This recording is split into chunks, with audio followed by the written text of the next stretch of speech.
Controlling the center is controlling the game. And that is why I'm going to show you 5 best techniques to control these 4 most important squares of the chessboard so that you can dominate in the game. So the first important technique to control the center is that you should try to occupy the center with your pawns. So when you play a move like e4, not only you are occupying the center with one of your pawns, but you are also trying to control a key square in the center with your pawn. Similarly, if you play a move like d4, you get your pawn in the center of the board and you also control one of the key squares in the center, and that is e5. Because getting these pawns to the center of the board gives a player strong control in the center, it is therefore we see that most of the chess openings start with either e4 or d4.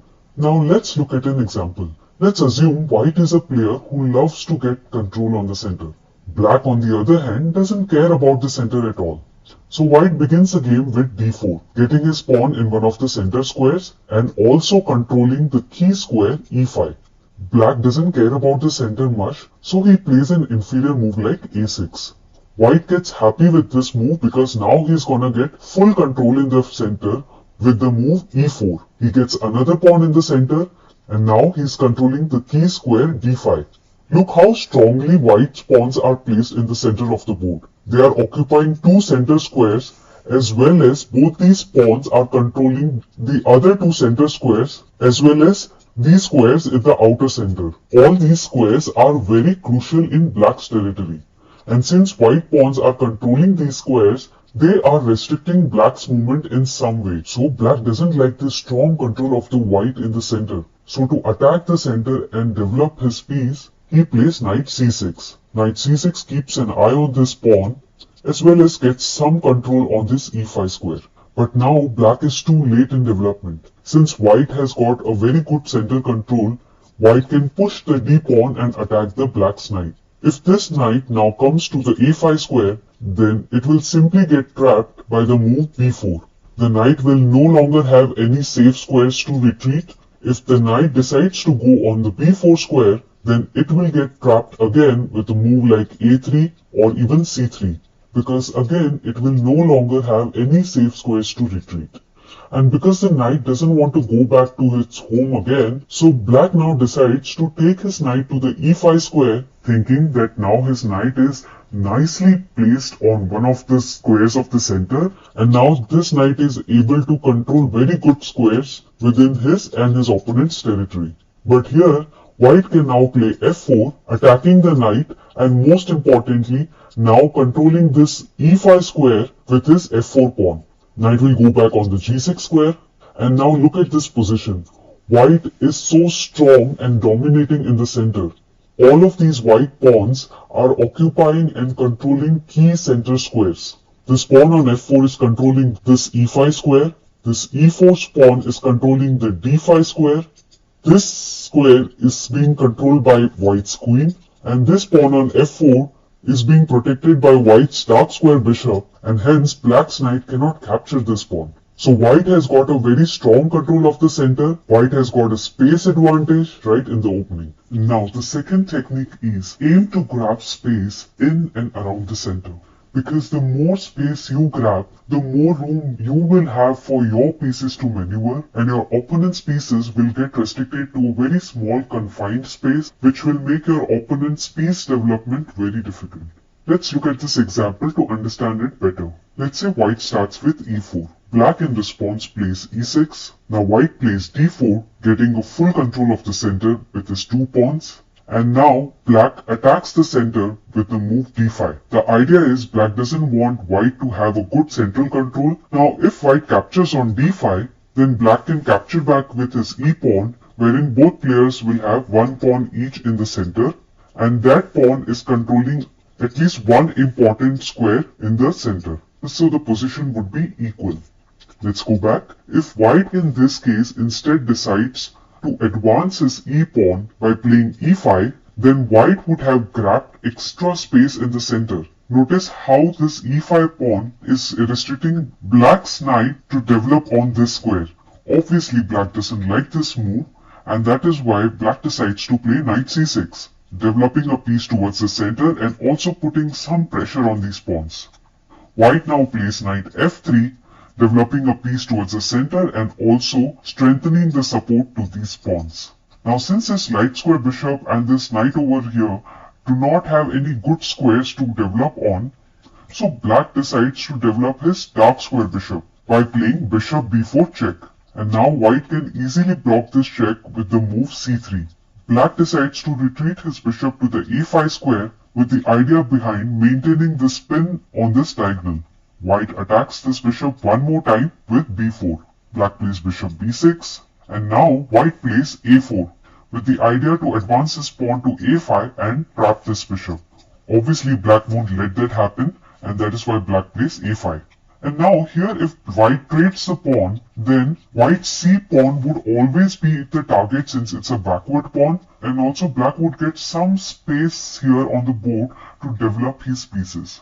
Instead, if white plays b5, then this move would occupy more space in black's territory as well as attack the c6 knight, which black will now have to take it to the e7 square.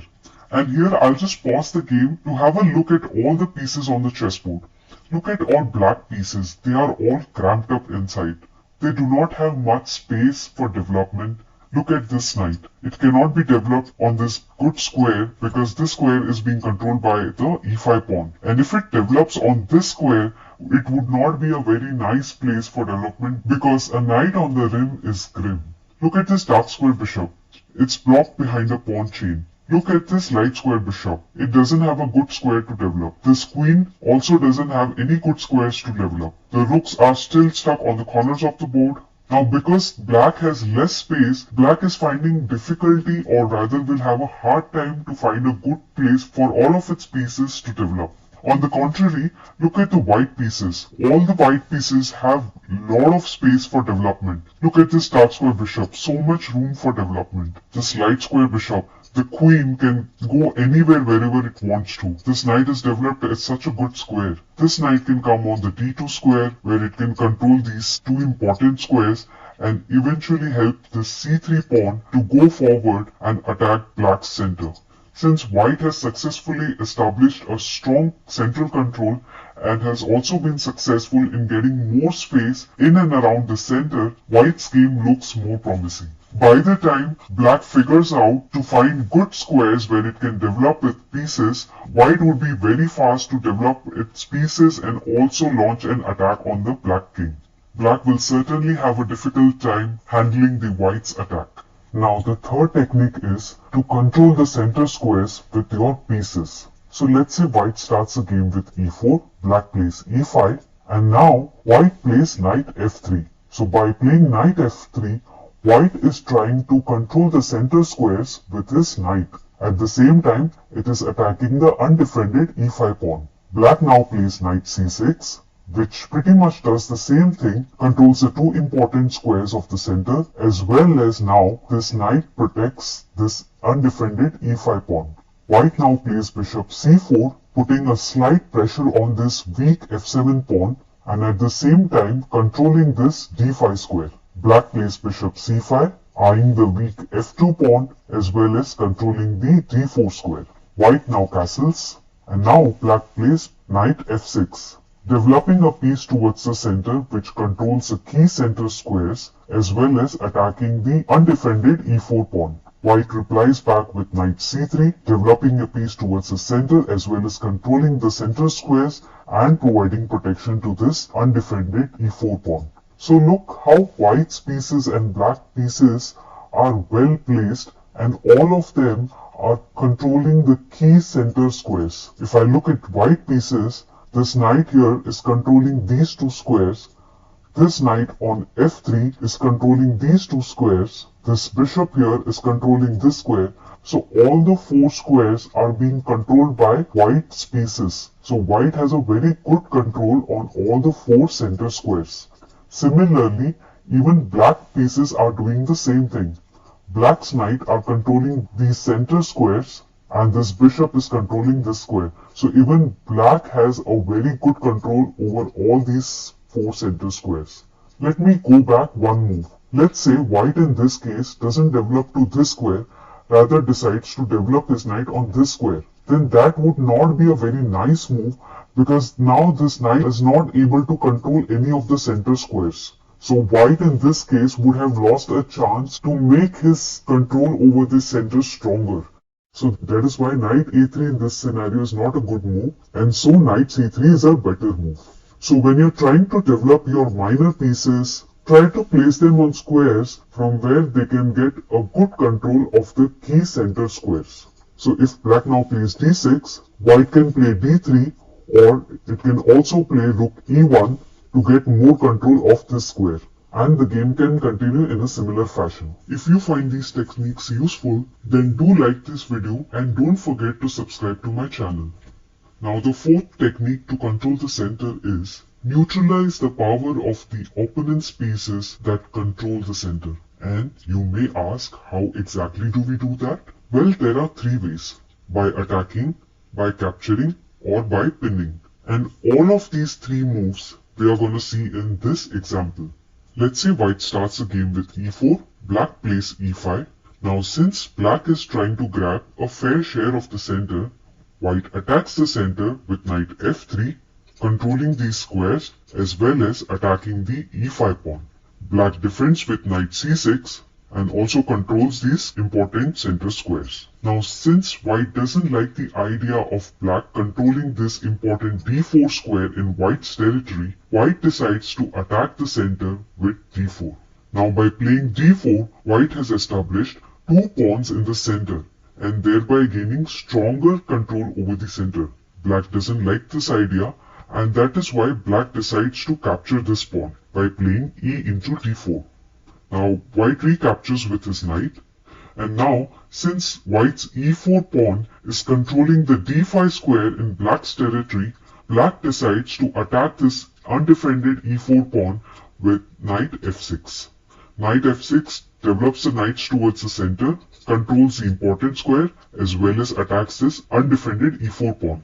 Now white would have loved to push this pawn further and attack this knight here on f6, but since this e5 square is being guarded by the c6 knight, so white decides to capture this c6 knight so that it can create double pawns in black's territory, as well as remove the defender of this e5 square. So now white plays knight into c6, black captures back with his b pawn, and now white advances his e pawn by playing e5 and attacks the f6 knight. The f6 knight, which had been controlling these important center squares, is now being attacked by the white's e pawn. Black responds with queen e7, with the idea of denying to move this knight, which had been controlling these three squares, and rather pin this attacking pawn with white's king. White unpins the pawn with queen e2, and now black moves his knight to d5 square. Look how well placed is black's knight. It is sitting in one of the center squares. White doesn't like this idea and hence attacks this d5 knight with c4. c4 not only attacks this knight but also tries to get control of this important center square. Black once again refuses to move this knight and rather decides to pin this pawn to the queen. White plays b3 to protect this pawn, and the battle of the center continues. So this was a great example where you can see how both the players had been trying very hard to get good control of the center by neutralizing the opponent's pieces that were controlling the center. Both of the players were either trying to attack or capture or pin opponent's pieces that were controlling key squares in the center.